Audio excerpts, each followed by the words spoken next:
존경하는 국민 여러분, 박병석 국회의장님과 국회의원 여러분, 5월 10일 취임식 이후 채 일주일이 지나지 않아 다시 국회를 찾았습니다.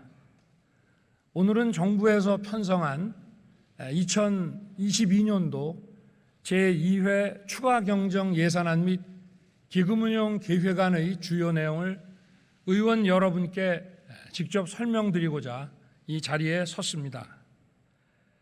국회에서 드리는 첫 시정연설을 통해 우리가 당면한 상황과 앞으로 새 정부가 풀어가야 할 과제를 의원 여러분들과 함께 고민하고자 합니다. 지금 우리가 직면한 대내외 여건은 매우 어렵습니다. 탈냉전 이후 지난 30여 년간 지속되어 오던 국제 정치 경제 질서가 급변하고 있습니다. 정치, 경제, 군사적 주도권을 놓고 벌어지는 지정학적 갈등은 산업과 자원의 무기화와 공급망의 블록화라는 새로운 흐름을 만들어내고 있습니다. 이러한 글로벌 정치 경제의 변화는 수출을 통해 성장해오던 우리 경제의 큰 도전입니다. 국내외 금융시장도 불안정합니다. 높은 수준의 인플레이션이 지속되면서 금리 인상과 유동성 축소 속도가 빨라지고 있어 금융시장에도 부정적인 영향을 미치고 있습니다. 높은 물가와 금리는 취약계층에게 더 큰 고통을 줍니다. 방역 위기를 버티는 동안 눈덩이처럼 불어난 손실만으로도 소상공인과 취약계층에게는 치명적입니다. 우리의 안보 현실은 더욱 엄중해지고 있습니다. 북한은 날이 갈수록 핵무기 체계를 고도화하면서 핵무기 투발 수단인 미사일 실험 발사를 계속 이어가고 있습니다. 제가 취임한 지 이틀 뒤인 지난 5월 12일에도 북한은 미사일 3발을 발사했습니다. 올해 들어서만 16번째 도발이며 핵실험을 준비하는 정황도 파악되고 있습니다. 형식적 평화가 아니라 북한의 비핵화 프로세스와 남북 간 신뢰 구축이 선순환하는 지속 가능한 평화를 우리는 만들어가야 합니다. 이번 주에 방한하는 미국 바이든 대통령과 인도 태평양 경제 프레임워크를 통한 글로벌 공급망 협력 강화 방안을 논의할 것입니다. 공급망 안정화 방안뿐 아니라 디지털 경제와 탄소 중립 등 다양한 경제 안보에 관련된 사안이 포함될 것입니다. 정부가 주요국과 경제 안보 협력을 확대하고 국제 규범 형성을 주도하기 위해서는 국회의 도움이 절실합니다. 국민 여러분, 그리고 의원 여러분, 지금 우리가 직면한 나라 안팎의 위기와 도전은 우리가 미뤄놓은 개혁을 완성하지 않고서는 극복하기 어렵습니다. 지속 가능한 복지 제도를 구현하고 빈틈없는 사회 안전망을 제공하려면 연금 개혁이 필요합니다. 또 세계적인 산업 구조의 대변혁 과정에서 경쟁력을 제고하고 많은 일자리를 창출하기 위해서는 글로벌 스탠다드에 부합하는 노동 개혁 역시 필요합니다.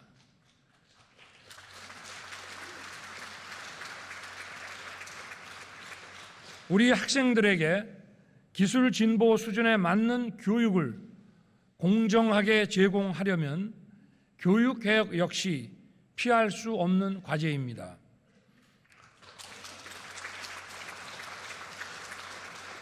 연금 개혁, 노동 개혁, 교육 개혁은 지금 추진되지 않으면 우리 사회의 지속 가능성을 위협하게 되고 더 이상 미룰 수 없는 과제가 되었습니다. 정부와 국회가 초당적으로 협력해야 합니다.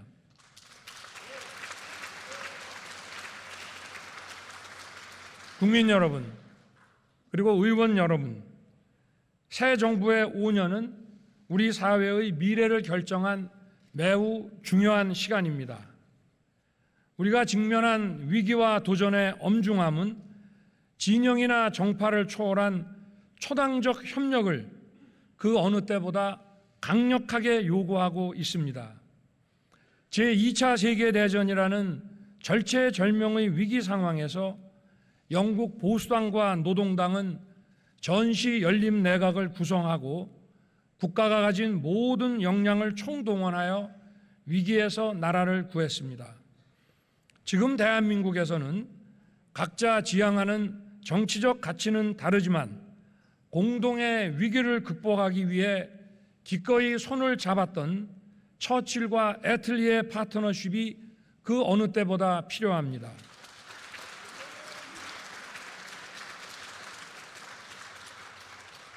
진정한 자유민주주의는 바로 의회주의라는 신념을 저는 가지고 있습니다. 의회주의는 국정 운영의 중심이 의회라는 것입니다. 저는 법률안 예산안뿐 아니라 국정의 주요 사안에 관해 의회 지도자와 의원 여러분과 긴밀하게 논의하겠습니다. 그리고 그래야 마땅하다고 생각합니다. 존경하는 의원 여러분, 오늘 제가 제안 설명드릴 추경안은 우리 앞에 놓인 도전을 의회주의 원리에 따라 풀어가는 첫 걸음으로서 의미가 크다고 생각합니다. 정부가 이번 추경안을 편성하는 과정에서 고려한 것은 소상공인의 손실을 온전히 보상하고 민생 안전을 충분히 지원하면서도 금리, 물가 등 거시경제 안정을 유지하면서 재정의 건전성도 지켜야 한다는 점이었습니다. 이번 추경의 총 규모는 59조 4천억이지만 지방정부 이전분 23조 원을 제외하면 중앙정부는 총 36조 4천억 원을 지출하게 됩니다.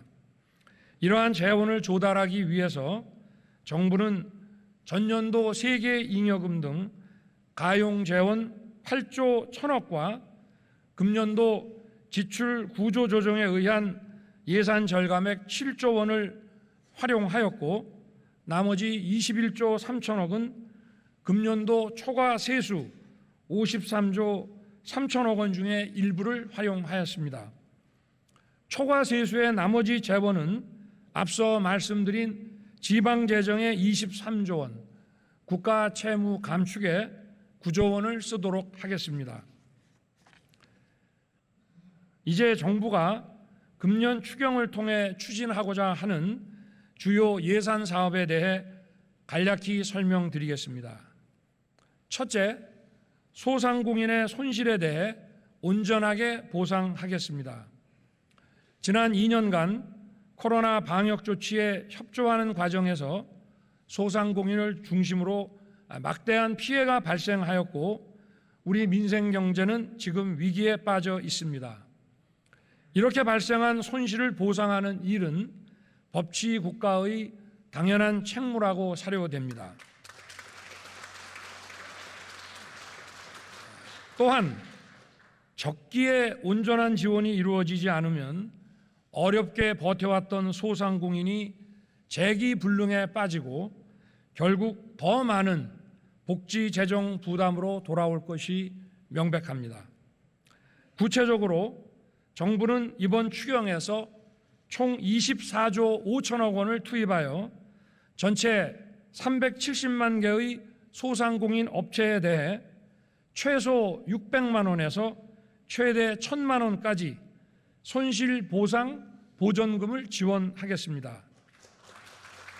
그리고 보상의 기준과 금액도 대폭 상향하겠습니다.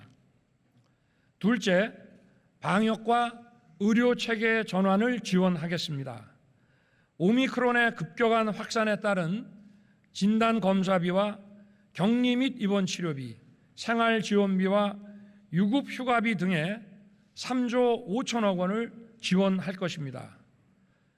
포스트 코로나 시대의 일상 복귀를 위해 먹는 치료제 100만 명분과 충분한 병상 확보 등에 2조 6천억 원을 투입하겠습니다.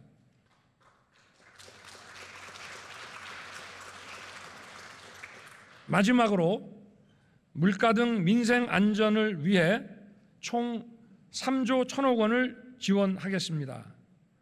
그리고 저소득층의 실질 구매력 보완을 위해 4인 가구 기준 최대 100만 원의 한시 긴급생활지원금을 총 227만 가구에 지급하겠습니다.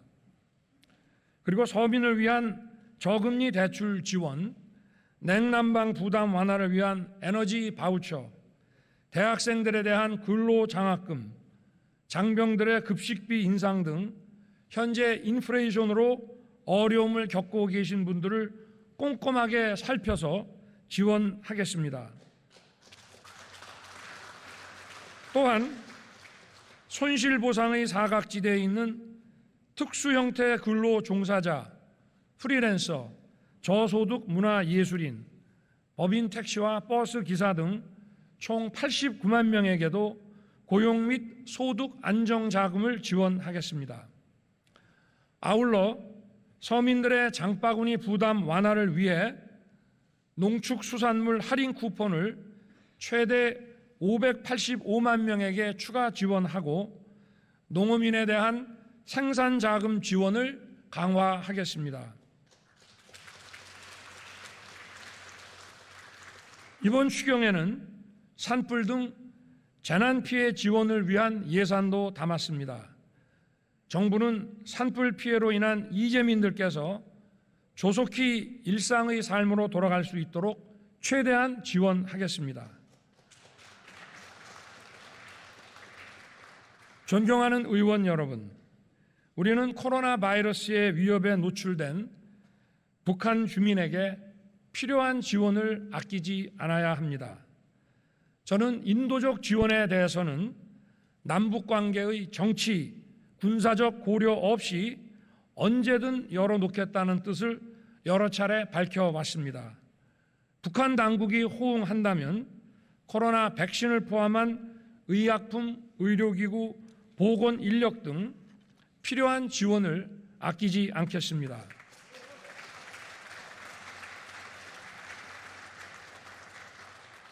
존경하는 국민 여러분, 그리고 국회의장님과 국회의원 여러분, 우리 국민은 위기 때마다 힘을 모았습니다. 우리 국민은 모두가 힘들었던 코로나 상황 속에서 너나 할 것 없이 이웃들을 보호하기 위해 자신의 피해는 기꺼이 감내하였습니다. 이제는 정부와 국회가 나설 때입니다. 국민의 희생이 상처가 아닌 자긍심으로 남도록 마땅히 보답해야 한다고 생각합니다.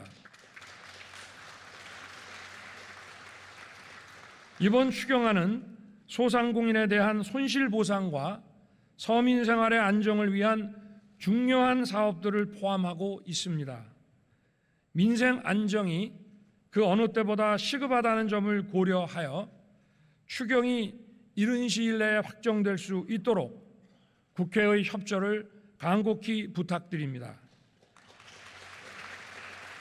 그리고 추가 경정 예산안뿐 아니라 다른 국정 현안에 관해서도 존경하는 의원 여러분께서 깊은 관심을 가지고 도와주실 것을 부탁드립니다. 우리는 여야가 치열하게 경쟁하면서도 민생 앞에서는 초당적 협력을 통해 위기를 극복해온 자랑스러운 역사가 있습니다. 존경하는 박병석 국회의장님, 그리고 의원 여러분, 오늘 이 자리가 우리의 빛나는 의회주의 역사에 자랑스러운 한 페이지로 기록되기를 저는 희망합니다. 감사합니다.